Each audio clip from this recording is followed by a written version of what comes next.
Ya Arhamar Rahimin, irhamna.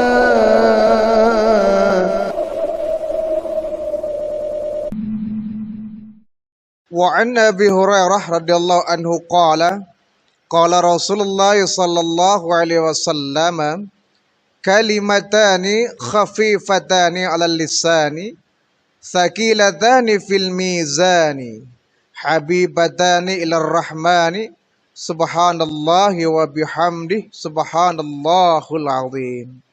Muttafaqun alaih.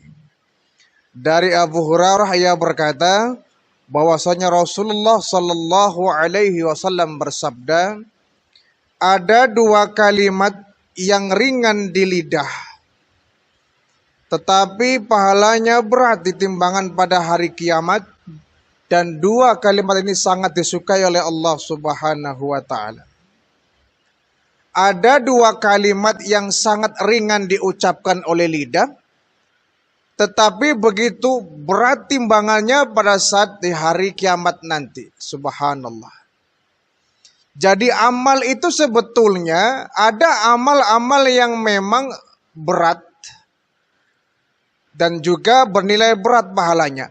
Ada juga nilai pahala yang hanya didapatkan dari amalan yang ringan. Ada amalan yang ringan tetapi pahalanya sangat besar. Jadi kalau kita ingin beribadah yang simpel tapi pahalanya besar, cari amalan-amalan yang ringan dan pahalanya besar. Amalan yang ringan tapi nanti ketika ditimbang di hari kiamat itu sangat berat. Nah, ini ada dua kalimat, kata bagian Rasul, ada dua kalimat yang sangat ringan diucapkan oleh lidah kita, tetapi nanti ketika di hari kiamat, di padang mahsyar ketika ditimbang, kalimat yang ringan ini menjadi suatu yang menakjubkan, menjadi amalan yang timbangannya berat. Bahkan habibatani ilar rahman. Dua kalimat ini sangat disukai oleh Allah Subhanahu wa taala. Karena sangat disukai oleh Allah, maka Allah memberikan pahala yang besar. Berat timbangan dari dua kalimat ini juga sangat berat di hari kiamat. Apa kalimatnya? Kata Nabi, subhanallahi wa bihamdih subhanallahil azim. Yaitu kalimat tasbih, subhanallah wa bihamdih subhanallahil azim. Luar biasa. Dua kalimat ini sangat ringan diucapkan. Sangat mudah dilafadzkan. Sangat begitu enteng diucapkan. Tetapi nilai pahalanya besar.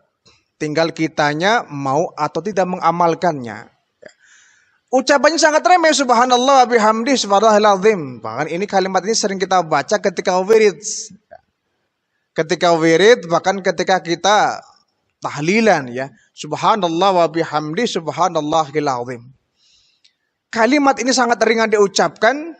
Ya ringan kan? Apa beratnya mengucapkan subhanallah wa bihamdi subhanallahil azim? Apa beratnya? Ringan, bukan kalimat yang panjang, bukan kalimat yang sulit untuk kita hafalkan. Begitu mudah. Tetapi karena Allah suka dengan kalimat ini, maka kalimat ini menjadi satu kalimat yang bobot pahalanya sangat berat nanti di hari kiamat. Subhanallah wa bihamdih subhanallahil azim. Kenapa dua kalimat ini menjadi kalimat yang sangat disukai oleh Allah? Menjadi kalimat yang begitu besar nilai pahalanya. Yang jelas, pertama, kalimat tasbih adalah kalimat yang sering diwiridkan oleh para malaikat. Wa nahnu nusabihu bihamdika wa nuqaddisu lak, kata Allah. Malaikat itu menceritakan bahwa kami ini sudah sangat sering bertasbih. Jadi kerjaan malaikat itu di langit itu, selain dari malaikat yang diberikan tugas tertentu, malaikat dari semenjak diciptakan sampai di hari kiamat, malaikat itu suka bertasbih kepada Allah. Karena tasbih ini kalimat yang sangat disukai oleh Allah. Sehingga malaikat suka bertasbih di langit itu. Sehingga ini menjadi kalimat yang istimewa dan nilai pahalanya juga besar.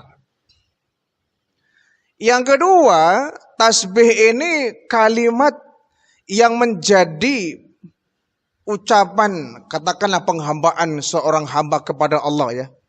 Sabbahalillahi ma fis samawati wal ard. Semua yang di langit, semua yang di bumi, sabbaha, bertasbih kepada Allah. Mensucikan kalimat Allah. Mensucikan kalimat Allah karena Allah itu maha suci. Karena Allah maha suci, maka ketika kita mensucikan nama Allah, Allah begitu suka dengan ucapan itu. Allah maha suci ya, makna dari subhanallah, Allah itu maha suci. Maka kita kalau melaksanakan ibadah, pasti kita harus penuh dengan kesucian. Harus dalam kondisi fisik yang suci. Karena kita akan menghadap kepada Allah, zat yang maha suci. Zat yang maha suci ini kita gambarkan di dalam kalimat lafadz subhanallah. Sehingga kalimat ini menjadi kalimat yang memiliki nilai bobot yang begitu berat ketika ditimbang. Ucapan seorang hamba yang menunjukkan bahwa dia mensucikan kalimat Allah yang maha suci. Yang ketiga, kita ingat peristiwa bagaimana Isra Mi'raj. Ya. Peristiwa yang begitu besar, peristiwa yang begitu dahsyat, di mana baginda Rasulullah dijalankan oleh Allah dari Masjidil Haram Mekah sampai Al-Aqsa Palestina, kemudian diterbangkan ke langit sampai langit yang ketujuh, berjumpa dengan Allah, menerima perintah salat 5 waktu, melihat surga, melihat neraka, pulang kembali hanya membutuhkan waktu yang sangat teramat singkat. Tidak sampai 1 malam penuh, hanya sepertiga malam saja. Ini peristiwa yang dahsyat sehingga Allah ceritakan dalam Al-Quran. Kemudian Allah awali kalimatnya dengan kalimat tasbih. Subhanalladzi asra. Maha suci Allah yang telah menjalankan hambanya. Allah menggunakan kalimat tasbih. Sehingga tasbih ini kalimat yang istimewa. Ketika kita sujud, kita mengucapkan tasbih subhana rabbiyal a'la wa bihamdi. Ketika kita ruku, kita bertasbih lagi subhanallah, subhana rabbiyal azimi wa bihamdi. Jadi kita ketika melaksanakan sholat itu juga banyak kita bertasbih kepada Allah Subhanahu wa ta'ala.